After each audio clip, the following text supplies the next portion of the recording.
Every day, the news brings more and more images of random violence, torture, and sexual aggression right into our living rooms. Violence and violent images permeate more and more aspects of our lives. And I think it's time to draw the line. Thanks, Joe. I'm Ronnie Ersenbach, and this is the Band Media Podcast, where we will be talking about the art that crossed that line. Well, it looks like I may have fucked up.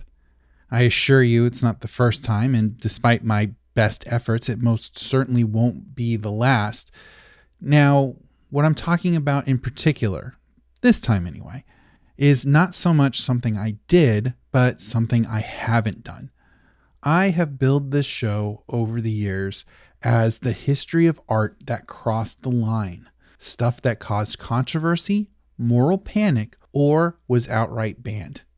And yet, here I sit in the closing months of 2023 with years of episodes under my belt, and still not a single episode of this show devoted to a piece of art or artist from the wide and wonderful world of hip-hop, a genre of music that since its very inception has pushed boundaries and had those boundaries push back hard. But luckily for us, to no avail. And if you are thinking to yourself, but Ronnie, you totally did an episode on Ice-T and the song Cop Killer. Well, thank you for assuming the best, but as I point out in that episode, Cop Killer is clearly a metal song by Body Count, a metal band, which was led by Ice-T. And really, am I any better than all those politicians and professional pearl clutchers if I use a metal band to justify my oversight like they used a metal band to condemn rap and hip hop?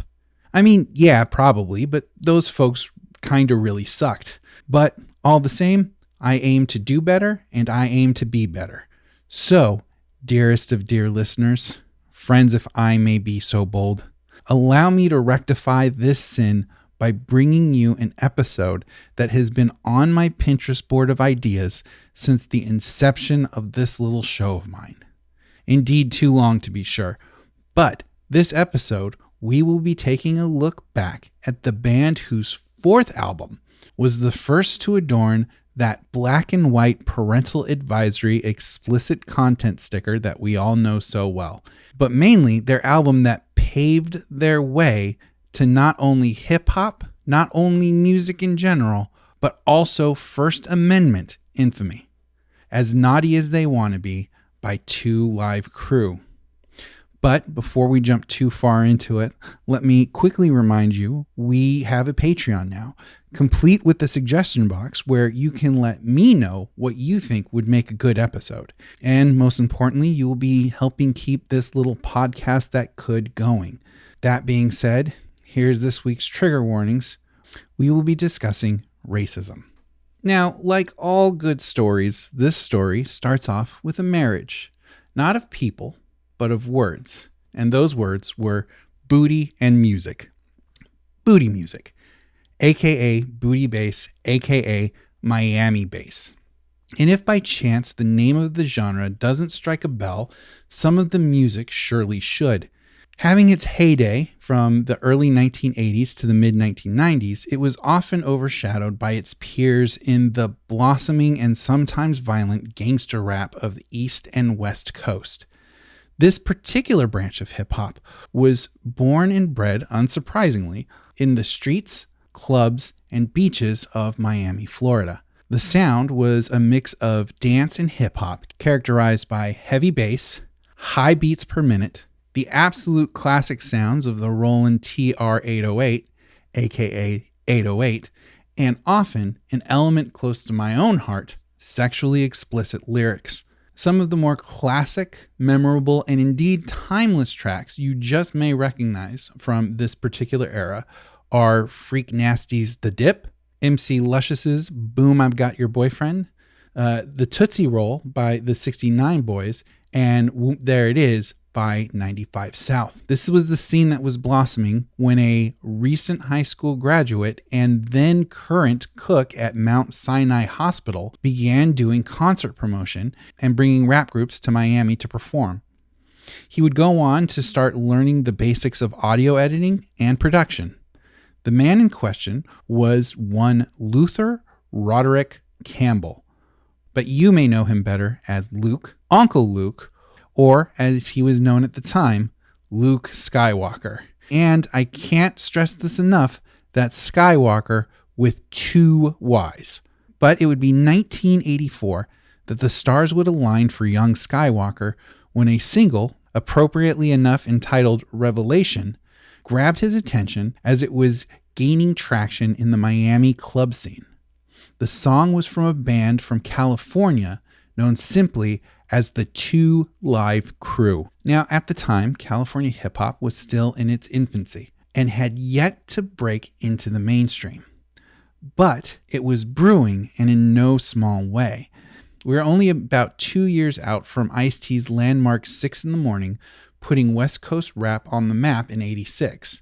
And a mere 2 years from that, NWA's Watershed album, Straight Outta Compton, coming out in '88. Not to mention that Los Angeles had long been one of, if not the premier location of the American music industry and by extension the world. LA was primed for the explosion of a band like 2 Live Crew. 2 small problems. 2 Live Crew was not at all representative of the new West Coast sound. And they weren't from LA. They weren't even from Northern California, where acts like Too Short were about to explode onto the scene. They were located about 60 miles east of Los Angeles in a county called Riverside. Now, longtime listeners of the show may remember, the Riverside area is in fact the hometown of none other than your humble podcast narrator, specifically next door in Moreno Valley, or Moval if you're nasty. And I will tell you from personal experience that Riverside is a lot of things. It is no Los Angeles, and it is no Miami. And nor should it be. You keep being you, Riverside. Let's see either of those two get a Baker's or a Castle Park. At the time, 2 Live Crew consisted of 3 members. MCs Christopher Wong Wan, going by the moniker Fresh Kid Ice, Yuri Vilot, who went by The Amazing V, and the DJ of the group, David Hobbs, aka Mr. Mix. The 3 had met as members of the Air Force that had all been stationed at Moval's March Air Reserve Base, or as it was known back then, March Air Force Base.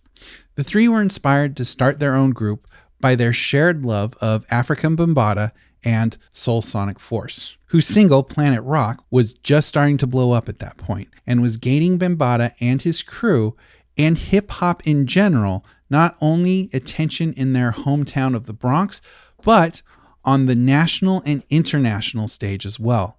Now, I have said it before, and I will say it again. Never underestimate the power of 3 little letters. DIY. The trio, which formed in 1982, began to start putting on shows that would be held both on and off of base. In 1984, they would record their own single, the aforementioned Revelation, whose B-side was a song called 2 Live for their own label, Fresh Beat Records. They were able to gain distribution for the single through a small Hollywood record company called Macala Records. Now, it should be noted that this single contained 2 songs, but only 1 rapper per song. The Amazing V did the rap for the A-side, the Revelation, and Fresh Kid Ice did the rapping for the B-side, 2 Live.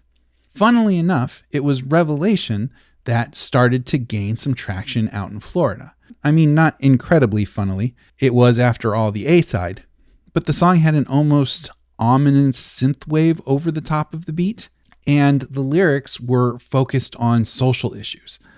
Not that there's anything wrong with the track, it's a solid early tune from the group to be sure, but it lacks the hyper-driven party element and the sexually vulgar lyricism that 2 Live Crew would become famous for, and that was indeed starting to blossom in the Miami scene at the time.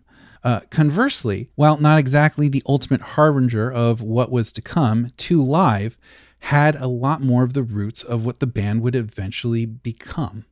But hey, maybe that's just me. Either way, the single made its way across the nation and into the hands of our favorite hospital cook / concert promoter / producer, Luke Skywalker, with 2 Ys. And it impressed the fuck out of him. Now, personally, my guess is more so with 2 Live than Revolution, but the world may never know. If you ever meet him, do me a favor and ask him for me. So, Luke got in touch with the trio from the IE and convinced them to come out and play some shows out in Florida. And as it turns out, the group's talents were no fluke.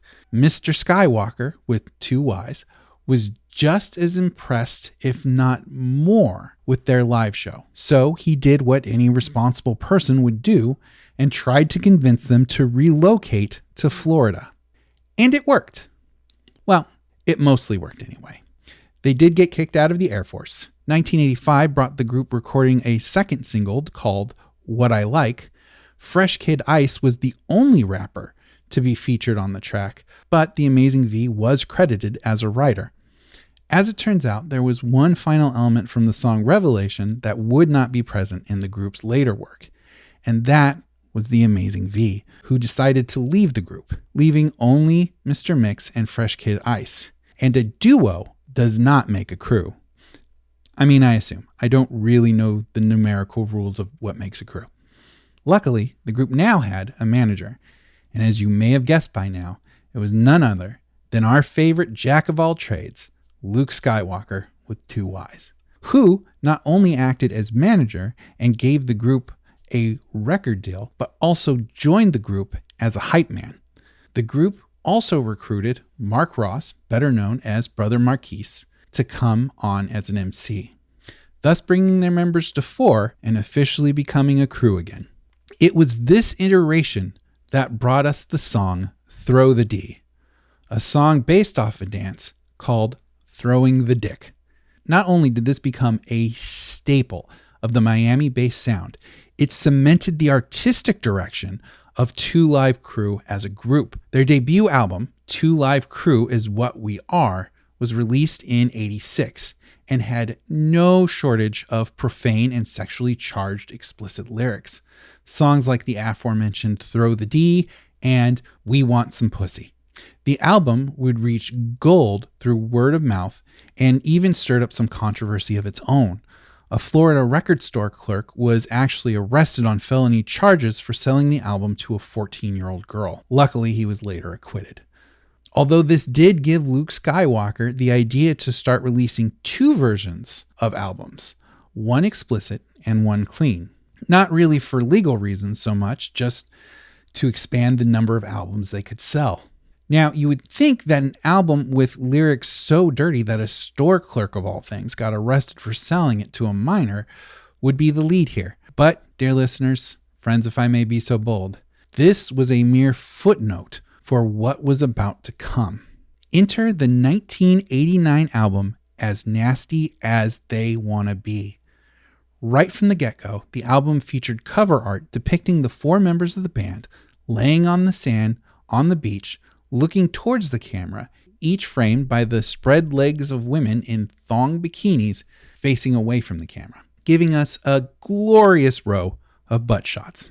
The track listing alone was enough to send pearls into the death grips of clutching hands. Tracks like Dick Almighty, I Ain't Bullshittin', The Fuck Shop, If You Believe in Having Sex, Get the Fuck Out of My House, and Badass Bitch, just to name a few. But no doubt, the undeniable crown jewel of the album, the tour de force, if you will, is the absolute classic Me So Horny. Despite lack of major radio play, with the exception of some Miami local stations like WPOW Power 96 FM, the song, whose hook featured a sample from Stanley Kubrick's 1987 Vietnam War film Full Metal Jacket of a Vietnamese sex worker trying to garner up some business from 2 American soldiers using the phrase, quote, "Me so horny," end quote, and, quote, Me Love You Long Time, end quote, amongst others, quickly gained notoriety, becoming an instant classic. Unfortunately, it also gained the attention of the AFA, or the American Family Association. Now, I've been known to throw out terms like pearl clutchers or prude from time to time, and there are a number of organizations out there, some we've talked about on this show, who have such a misguided sense of moral superiority that they think they can force their rules, their opinions, and their standards onto other folks. A practice you might have been able to tell I am none too fond of. But that being said, the American Family Association is a different beast altogether. A full-on fucking hate group. And you don't have to take my word for it. The Southern Poverty Law Center listed them as such in 2010 for its continued use of, quote, known falsehoods, end quote, and, quote, demonizing propaganda, end quote, against queer folk. Not only that, this very fundamentalist right-wing Christian organization, which, fun fact, is tax exempt, pulled in over $21.3 million in 2020 and also actively opposes and lobbies against abortion rights and pornography. Not only that, but also has a long history of anti-Semitism and racism directed specifically at Black and Latine folks. Make no mistake, these monsters, these true enemies of actual decency and freedom, were and still are no small thorn in the sides of those they set their bigoted target on. They are a well-oiled hate machine primed to strike down any expression of freedom they don't like, especially when it comes from people of color. And my goodness gracious, did they have a not-so-friendly surprise lined up for the Two Live crew by the name of Jack Thompson, the man who has a long and storied history with pushing censorship and anti-freedom under the guise of family values in these here United States. He was at the time an attorney, although it should be noted he was permanently disbarred by the Supreme Court of Florida in 2008 for inappropriate conduct, including making false statements to tribunals and disparaging and humiliating litigants. A career that he himself says had a, quote, colorful disciplinary history, end quote. Regular listeners of the podcast may remember the aforementioned episode on Body Count's song Cop Killer, episode 6 if you want to go back and give it a listen, and I hope that you do. Ice-T brought up that there were talks of charging him with sedition for releasing the song. It was Jack Thompson who was pushing those sedition talks. Fortunately, unsuccessfully. Unfortunately, this, I am sure, will not be Thompson's last time on this podcast, as he would go on to become the biggest voice against video games as we headed into the mid to late 1990s and beyond. But that, my friends, is a different story. Thompson had a long rivalry with Janet Reno, going back even before her days of being the 78th United States Attorney General. Although it should be noted that rivalry in this sense is less like Apple and Microsoft or UPS and FedEx and more like a fly and a fly swatter. In fact, it was Reno that declined a request by Thompson to prosecute Neil Rogers, a radio DJ who dared to play a very unprofane parody song called Boys Want Sex in the Morning on the radio. So, in retaliation, Thompson ran for prosecutor against then incumbent Dade County State Attorney Janet Reno, and he lost, with Reno getting 69% of the votes. During one of the campaign events, Thompson even gave Reno a note that asked her to check off a box indicating if she was in fact heterosexual, bisexual, or homosexual. You know, like a child.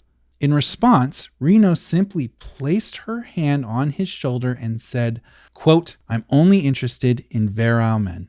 That's why I'm not attracted to you." End quote. His answer to this bit of quick-witted repartee was to file a police report for battery for her having placed her hand on his shoulder. Ultimately, the report was rightfully rejected by the authorities as a, quote, "political ploy," end quote, though one does have to wonder if he would have had more luck had he filed assault charges, what with the sick burn she delivered to him. Things were so one-sided that when Janet Reno was running against Thompson, a female R&B group by the name of Anquiette even released a song in support of Janet Reno called, appropriately enough, Janet Reno, produced by none other than Luke Skywalker with 2 Ys.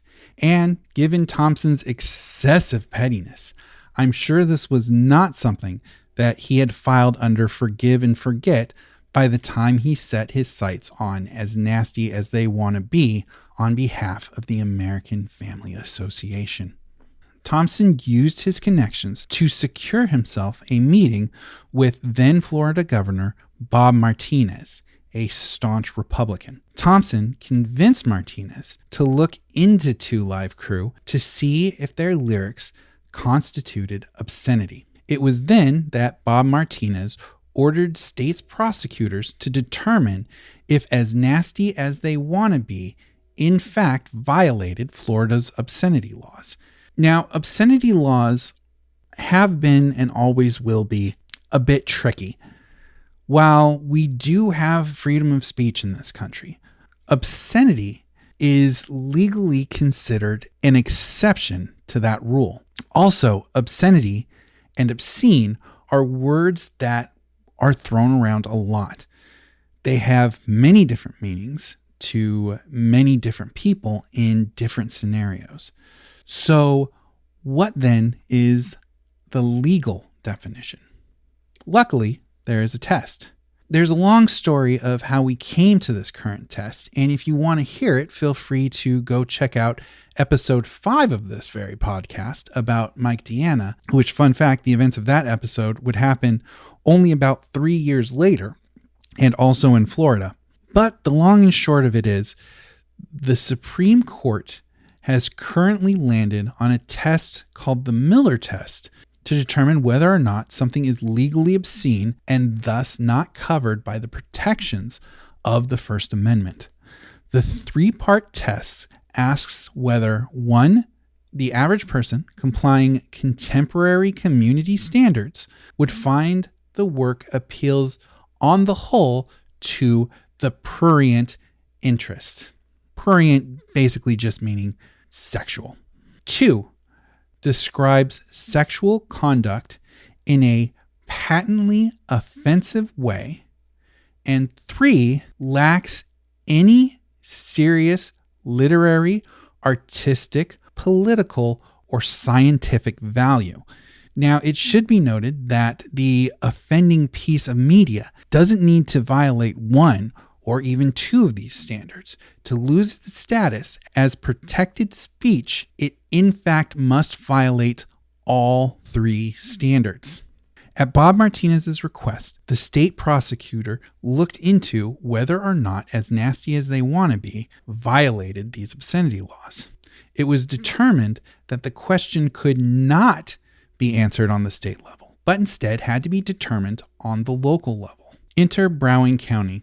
Feeling emboldened by the state prosecutor's decision to pass the buck, as it were, to the local level, County Sheriff Nick Navarro obtained a copy of the album and delivered it to County Circuit Court Judge Mel Grossman. It was Grossman that made the ruling that probable cause for obscenity did in fact exist. Sheriff Nick Navarro took this information and began to spread the word to local record stores that selling the album may soon be prosecutable. Less from concern and more from an attempt to try and get the record taken off as many shelves as possible. Fun fact, when Fox first came up with its idea for the reality TV propaganda staple Cops, They approached Navarro to see if their crew could ride with his deputies for the show. Navarro felt uncomfortable blurring the lines between police work and entertainment and declined. I'm totally kidding, his deputies are all over the first season. However, Navarro's wish soon came true. In June of 1989, U.S. District Court Judge Jose Gonzalez ruled the album obscene and illegal to sell. Not 2 days later did Navarro arrest a local record store owner, one Charles Freeman, who sold a copy to an undercover officer. It didn't stop there, though. Following a show, which, and this is important, was at an adults-only club, emphasis here being on adults only. Not only were the group's records seized by police, but Luke Skywalker and Fresh Kid Ice were arrested for performing obscene material, which again, may I remind you, to a crowd of roughly 350 adults. As is so often the case, controversy from the arrest and the preceding trials didn't exactly stifle the group's album sales. Word of the band album spread like wildfire, cementing it as a party anthem, a righteous beacon of free speech, and easily Two Live Crew's best-selling album, certified platinum. The crew also had their fair share of support. David Bowie would stop in the middle of his song Young Americans while playing in Philadelphia to say, quote, "I've been listening to the album by Two Live Crew. It's not the best album that's ever been made, but when I heard they banned it, I went out and bought it. Freedom of thought, freedom of speech. It's one of the most important things we have," end quote. While writing for The Nation, the usually verbose Christopher Hitchens had much to say, including calling the trial, quote, "a youth-hating and surreptitiously bigoted prosecution," end quote, and saying of Navarro and Judge Gonzalez, quote, "I think they are a pair of racist shitheads who should be told to fuck right off," end quote.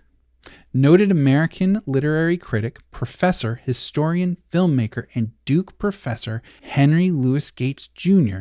even testified on behalf of the crew, which helped lead them to be acquitted a couple months later. It took a bit longer. Charles Freeman, the record store owner who was arrested for selling a record, had his conviction overturned on appeal. It took until 1992, though, until the album itself would be once again granted its First Amendment protections when the Court of Appeals in Atlanta overturned Jose Gonzalez's ruling that As Nasty as They Wanna Be was legally obscene. Broward County tried to appeal this decision, but the Supreme Court of the United States refused to hear the case, thus securing the ability of the fine citizens of the United States to appreciate this album and the freedoms it helped solidify. As it turns out, Judge Gonzalez had ignored expert testimony in lieu of the opinions of the person he deemed to be perfectly acceptable as an expert, himself, because he lived in the community for 30 years. As it turns out, this was, legally speaking, fucking stupid. Also, the burden of proof to prove obscenity, one of the few exceptions to freedom of speech, one of the cornerstones of our American society, was on Sheriff Navarro when he brought the case. However, the only evidence he submitted was the album itself, which again, legally speaking, fucking dumb and kind of fucking lazy, if we're being completely honest. But Navarro never was the brightest. He was, in fact, reprimanded by the court for, quote, "the unconstitutional act of prior restraint," end quote, because, if you remember correctly, he warned/threatened record store owners that they might be arrested if they sold the album, even though it had not yet been found legally obscene. Two Live Crew's next album, Banned in the USA, a take on Bruce Springsteen's Born in the USA, became the first album to bear the Recording Industry Association of America standard Parental Advisory warning sticker. You know it, you love it. It has graced the bottom right corner of countless of our favorite albums. It also included the song Fuck Martinez. And don't worry, dear listeners, friends, if I may be so bold, included within the song's lyrics are several refrains of Fuck Navarro. And also, credit should be given to Mr. Springsteen, as he gave the complete okay for not only the name of the album, but also the album's namesake, the song Banned in the USA, which sampled the Boss's classic track. Some other folks were notably not so happy about being associated with the group's shenanigans. Most notably, the estate of the late Roy Orbison, who sued over a parody song of his Pretty Woman that was on the Two Live Crew's non-explicit version of As Nasty as They Wanna Be, As Clean as They Wanna Be, proving that even squeaky clean Two Live Crew could drum up legal drama.